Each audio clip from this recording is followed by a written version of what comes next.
L'histoire commence lorsque notre protagoniste est convoqué dans un nouveau monde par une déesse nommée Nolin. Nolin s'excuse auprès de notre héros et lui explique qu'il a été convoqué par accident.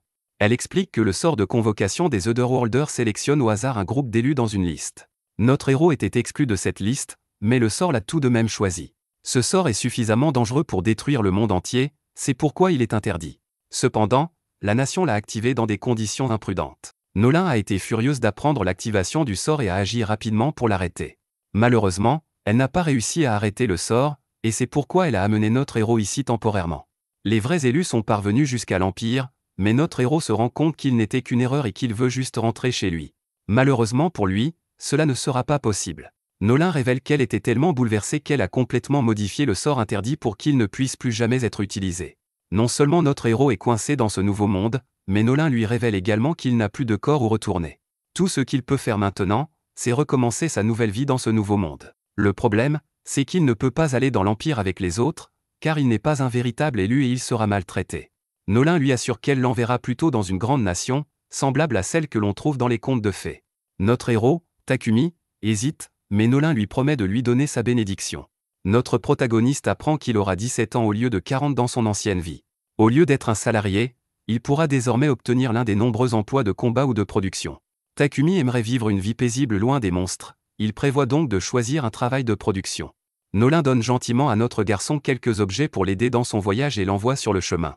Après s'être écrasé dans son nouveau monde, notre héros découvre qu'il n'est plus un affreux loser. Il vérifie ses statistiques pour s'assurer qu'il a bien la bénédiction de la déesse, mais décide de garder le secret pour éviter tout problème. Notre garçon teste ensuite certaines de ses capacités et est ravi de découvrir qu'il se trouve vraiment dans un monde fantastique. Après avoir exercé ses pouvoirs, Takumi trouve une branche d'arbre. Il utilise son talent de forgeron pour la transformer en lance et acquiert pour cela le talent de menuisier.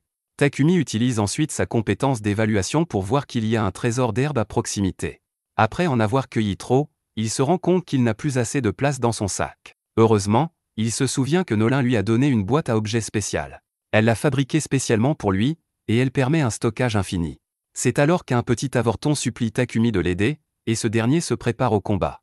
Notre valeureux guerrier craint que le lapin ne soit carnivore, mais il doit agir vite. Le monstre en forme de lapin les attaque, mais Takumi fait rapidement un trou dans la créature. Il gagne la compétence d'épée, mais il est choqué qu'un débutant comme lui ait pu gagner son premier combat. Takumi est maintenant un guerrier de niveau 1, mais il panique parce qu'il ne voulait pas d'un poste de combattant. La petite fille explique qu'elle vient d'un village voisin et accepte volontiers d'y emmener notre héros. Elle dit qu'il devrait prendre le lapin parce qu'ils sont délicieux, alors Takumi le met dans sa réserve. L'enfant est stupéfait par les compétences de Takumi, mais il est choqué, elle n'aurait pas dû être en mesure de voir sa boîte d'objets parce qu'il l'a réglée pour qu'elle soit cachée. Pendant ce temps, à l'Empire, 3 étudiants de l'ancien monde de Takumi essaient de comprendre ce qui leur est arrivé. Une femme leur explique qu'ils sont des héros et qu'ils ont été convoqués afin d'utiliser leur pouvoir pour sauver ce monde. Elle se présente comme la première impératrice de l'Empire Sidonia, nommée Elisabeth. Tandis que les garçons sont enchantés par son visage étrange, la jeune fille Akane reçoit la bénédiction de la déesse en secret. Un message lui dit de se fier à son instinct, et Akane sait immédiatement que l'on ne peut pas faire confiance à Elisabeth. De retour auprès de notre garçon, les parents de Molly le remercient de l'avoir sauvé. Takumi est autorisé à rester au village et il est ravi d'apprendre qu'il y a un filon de minerai à proximité. Cela signifie que cet endroit est le paradis des artisans comme Takumi et un forgeron nommé Boban. Malheureusement, ce village n'a pas d'auberge, mais Takumi est choqué lorsque Boban lui dit qu'ils peuvent simplement lui construire une maison. Les villageois commencent à préparer la construction, et Takumi surprend tout le monde en nivelant le sol avec la magie de la terre. Ce faisant, il acquiert également la compétence de manipulation du mana. Takumi perd beaucoup d'énergie, mais tout le monde est étonné qu'il puisse utiliser la magie. Les autres lui disent de ne pas s'inquiéter, car ils peuvent s'occuper de la construction de la maison à partir d'ici. Quelque temps plus tard, Takumi s'installe dans sa nouvelle maison. Il reconnaît que ses talents de menuisier, de forgeron et de charpentier lui ont permis de fabriquer de jolis meubles. Takumi n'aime toujours pas la façon dont le poste de guerrier a été choisi pour lui, mais il est soulagé de pouvoir le remplacer par ce qu'il voulait vraiment, le poste d'alchimiste.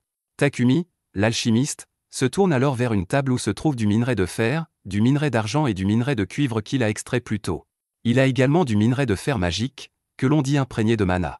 Takumi s'apprête à les transformer en lingots et se souvient qu'il faut généralement un énorme four pour y parvenir. Heureusement, nous sommes dans un monde fantastique, et Takumi peut simplement utiliser la magie.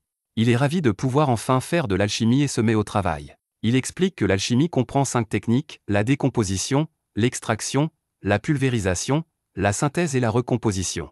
C'est un processus laborieux, mais Takumi est enthousiasmé par toutes les choses qu'il peut maintenant fabriquer. Plus tard dans la nuit, Molly va rendre visite à notre garçon, mais elle est horrifiée de constater qu'il est presque mort. Après s'être fait gronder et avoir récupéré, Takumi se remet à faire de l'alchimie sans prendre de pause. La seule fois où il ralentit, c'est lorsqu'il se fait contrôler par les filles. Takumi utilise ensuite les lingots qu'il a fabriqués pour créer des ustensiles et d'autres outils utiles. Après tout ce travail, son niveau d'alchimiste monte en flèche pour atteindre le niveau 32. Les choses ne s'arrêtent pas là puisque Takumi utilise sa magie pour aider Boban à créer la meilleure arme qu'il ait jamais fabriquée. Le travail de forgeron de Takumi passe alors au niveau 40. Il demande alors au père de Molly de lui donner des potions pour qu'il puisse apprendre à les fabriquer lui-même. Le père de Molly accepte à condition que Takumi promette de lui vendre les potions une fois qu'il aura appris à les fabriquer. Takumi mélange alors les herbes comme un fou diabolique, mais il remarque que la potion qu'il fabrique est différente de l'échantillon qu'on lui a donné. Il sent du mana émaner de la potion et se demande si c'est parce qu'il a utilisé de la magie de l'eau au lieu de l'eau normale. Quelques instants plus tard, Takumi mange une plante au hasard, et les choses prennent une tournure douloureuse. Heureusement, il dispose du sort de guérison pour se remettre, et Takumi révèle qu'il a mangé la plante vénéneuse volontairement.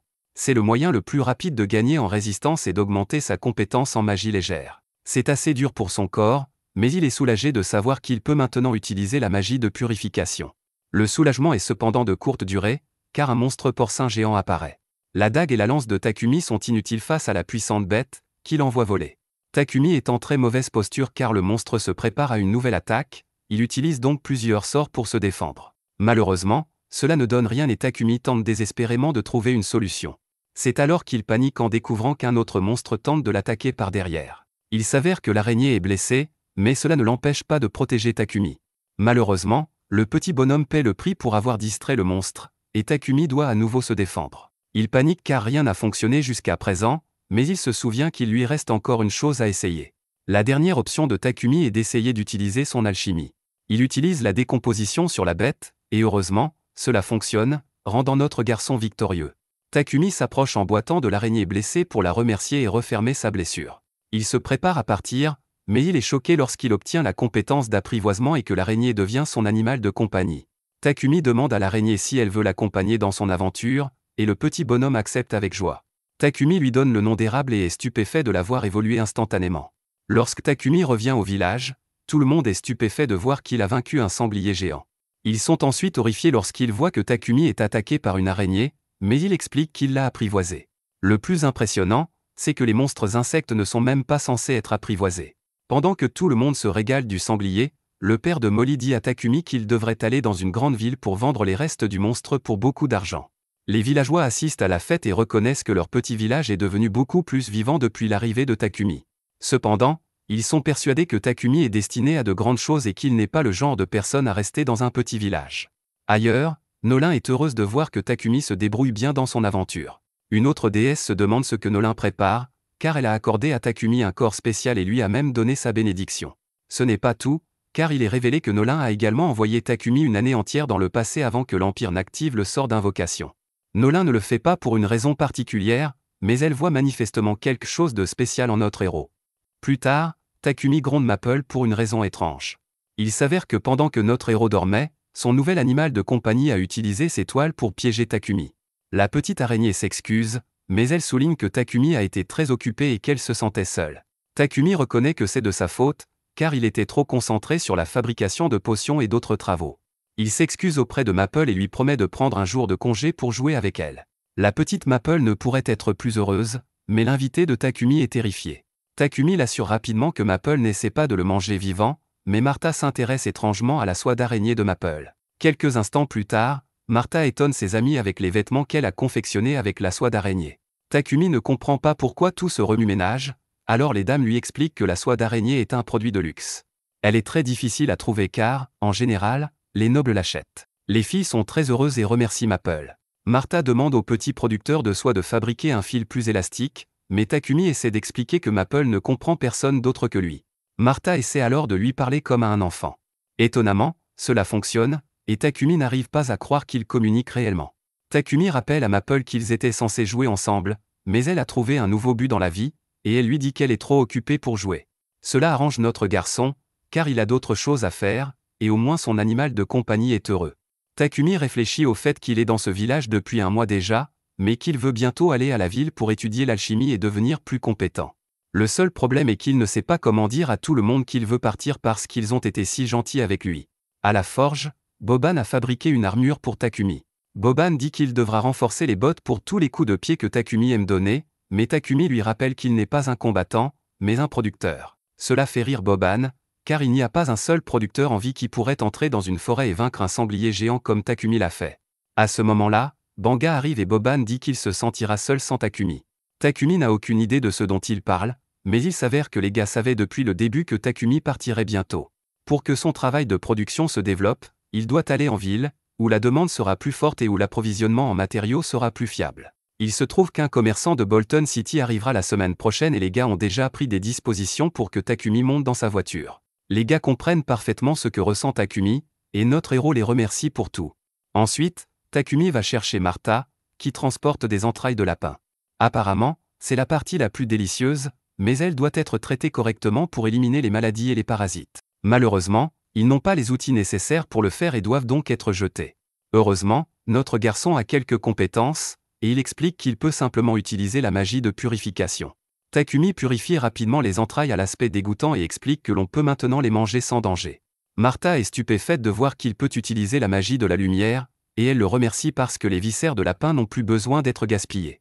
Cependant, elle prévient Takumi qu'il serait préférable qu'il ne montre jamais cette magie à qui que ce soit. Il s'avère que seules quelques personnes dans le monde entier peuvent utiliser la magie lumineuse.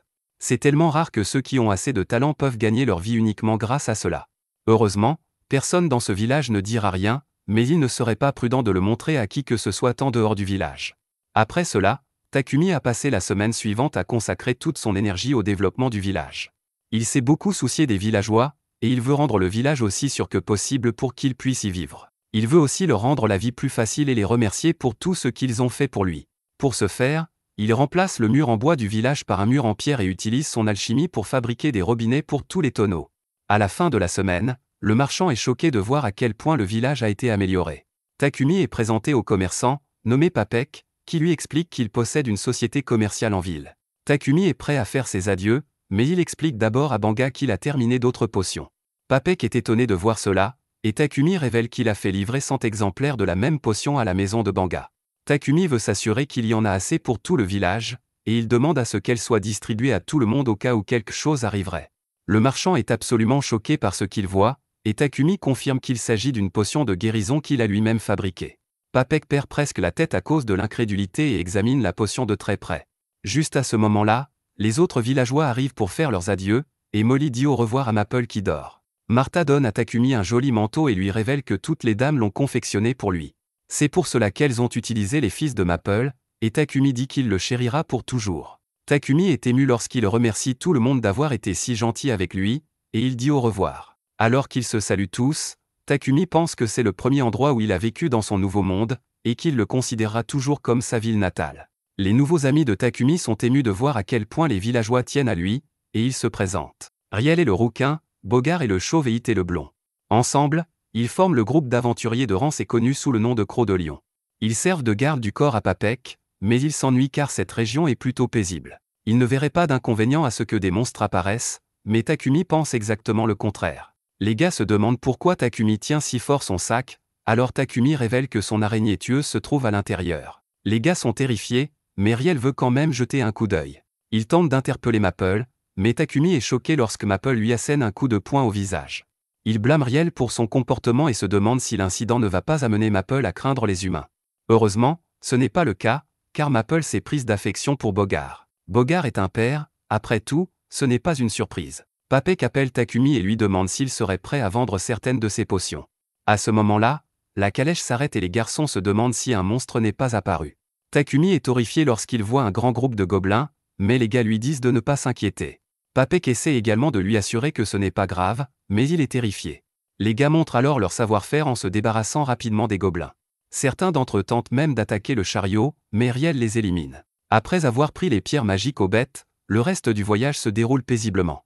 3 jours plus tard, ils arrivent en ville. Takumi est allé à la guilde des aventuriers avec Croc de Lion, qui allait rapporter le succès de leur quête d'escorte. Takumi devait également s'inscrire à la guilde pour pouvoir rester en ville et enregistrer Maple en tant qu'animal de compagnie. Takumi espérait s'inscrire auprès d'une guilde d'alchimistes, mais la ville n'en a pas. Hans, le réceptionniste, lui explique cependant qu'il est utile de s'inscrire à la guilde des aventuriers pour pouvoir utiliser sa carte de guilde comme pièce d'identité. Tant qu'il effectue une simple quête par mois, la carte n'expire pas. Finalement, Takumi a décidé de s'inscrire à la guilde des aventuriers et a enregistré Maple comme animal de compagnie. Plus tard, Takumi explique à Papek qu'il a 100 potions.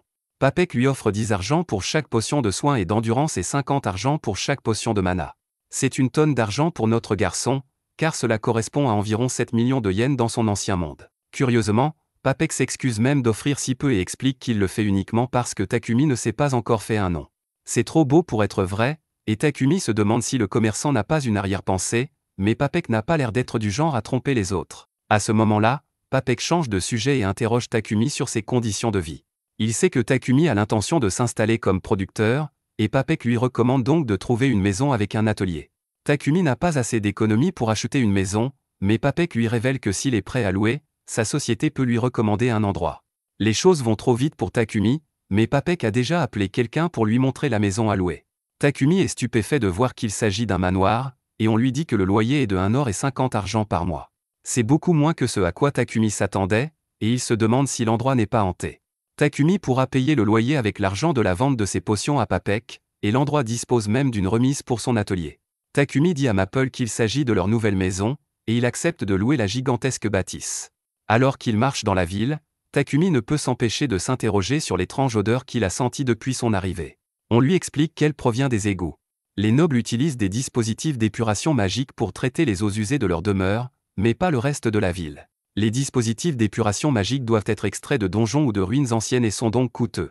La ville ne peut pas se le permettre, et Takumi ne peut pas croire qu'il ne purifie pas du tout les égouts.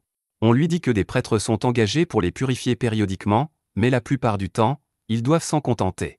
Le lendemain, Takumi et Maple emménagent dans leur nouvelle maison.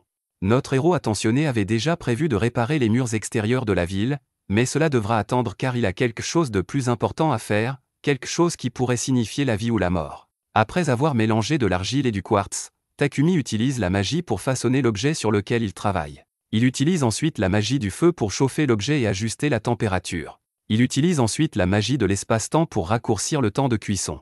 C'est un processus difficile, et Takumi doit même stabiliser son projet à l'aide de l'alchimie. Tous ses efforts aboutissent à ce qu'il voulait, et il acquiert plusieurs compétences en même temps que son métier d'alchimiste. Après coup, Takumi est épuisé, mais tout cela en valait la peine. Il s'avère que son projet de vie et de mort consistait en fait à fabriquer des toilettes. À ce moment-là, Takumi entend un cri terrifiant, et il est choqué de découvrir que Maple a capturé un intrus. Il s'agit en fait de Papek, mais Maple dit qu'elle ne faisait que l'amuser. Takumi dit que seuls les enfants seraient amusés par cela, mais Papek trouve étonnamment sa capture très apaisante. Après avoir été libéré, Papek demande à aller aux toilettes. Papek est stupéfait par ce qu'il trouve, et Takumi doit lui expliquer ce que sont les toilettes. Ce n'est pas tout, car l'alchimiste y a également attaché un dispositif magique. Après avoir terminé son travail, la toilette utilise la purification pour décomposer les déchets en eau propre et en une petite quantité de matière inorganique. Papek se demande alors si Takumi a des aptitudes pour la magie légère, mais notre garçon se souvient de ce que Martha lui a dit, il doit garder le secret, et il supplie Papek de n'en parler à personne. Papek promet de ne rien dire, mais il supplie Takumi de fabriquer au moins 100 autres toilettes. Ce serait beaucoup de travail, mais Takumi est sûr qu'il peut le faire s'il a les matériaux nécessaires. Papek est certain que Takumi aura besoin d'un coup de main, ce qui n'est pas grave car notre garçon avait l'intention d'engager quelqu'un à terme. Papek a une autre idée en tête, il recommande de conclure un contrat avec un esclave. Compte tenu des talents de Takumi, Papek pense qu'il devrait engager un esclave lié au secret par la magie. Il pourrait également lui servir de protection et gérer le manoir. Takumi est stupéfait et se demande pourquoi il a besoin d'être protégé. Papek explique que Takumi est doué pour la magie de la lumière, ce qui signifie qu'il est considéré comme un élu de Dieu, c'est du moins ce que dit l'Église de la lumière divine. L'Église recueille tous ceux qui ont des aptitudes pour la magie de la lumière et tire profit de leur magie de guérison. Elle n'ignorerait donc pas la magie de lumière utilisée par les toilettes de Takumi. Takumi, bien sûr, se demande si c'est une bonne idée d'en fabriquer une centaine, mais Papek a une idée. Il y a un moyen de les fabriquer, et il sait à quel point il est important que personne ne sache que Takumi est derrière tout ça. La première étape consiste à s'assurer que Takumi se procure un esclave. Mais Takumi n'est pas d'accord avec l'utilisation d'esclaves. Papek ne comprend pas vraiment, mais Takumi préfère tout faire lui-même si c'est sa seule option. C'est une tâche considérable, et Papek ne pense pas que ce soit possible, Mais ils sont interrompus lorsque la carte de guilde de Takumi se met à briller. Il s'agit d'un message rappelant à Takumi qu'il doit accomplir une quête pour conserver son inscription.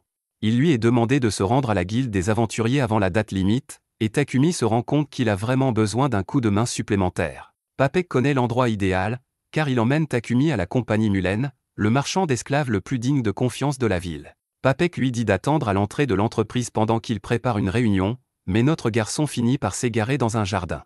Il y trouve une fille qu'il ne peut s'empêcher de regarder. Cette fille lui dit froidement de rentrer chez lui, et Takumi est stupéfait. Merci d'avoir regardé mon récapitulatif. Abonnez-vous à la chaîne pour plus de vidéos.